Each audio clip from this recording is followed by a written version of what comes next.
পাটিসাপটা বানানোর জন্য আমি নিয়ে নিলাম এই বাটির 1 বাটি চালের গুঁড়ো, আর নিয়ে নিলাম হাফ বাটি ময়দা। এই বাটির মাপ করে নিলাম হাফ বাটি সুজি, সুজিটাকে আমি ভালো করে গুঁড়ো করে নিয়েছি। এবারে নিয়ে নিলাম হাফ বাটি চিনি, এবারে নিয়ে নিলাম হাফ বাটি গুঁড়ো দুধ,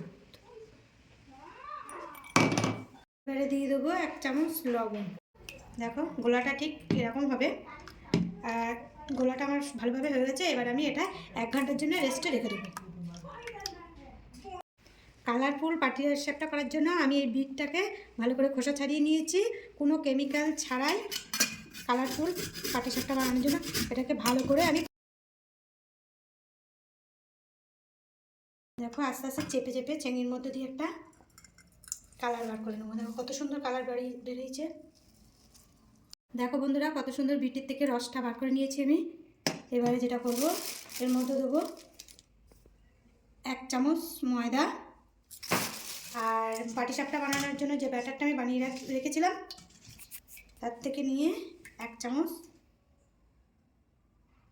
দেব।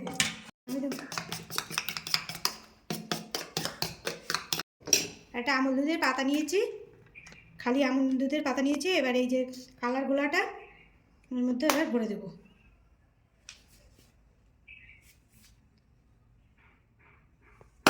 এবারে একটা গার্ডার দিয়ে মুখটা আটকে দেবো। কালারফুল পাটিসাপটা বানানোর জন্য প্রথমে প্যানে একটু তেল বসিয়ে নিলাম, আবার একটা কালার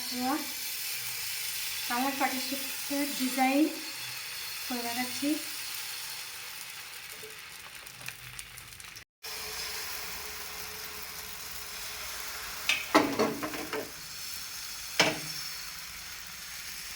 এবার এর উপরে আমি ধার দিয়ে দিয়ে সন্দেশটা দিয়ে দেবো।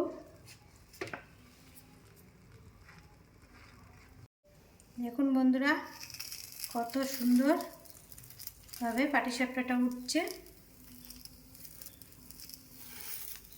দেখুন কত সুন্দর কালারফুল হয়েছে পাটিসাপটাটা।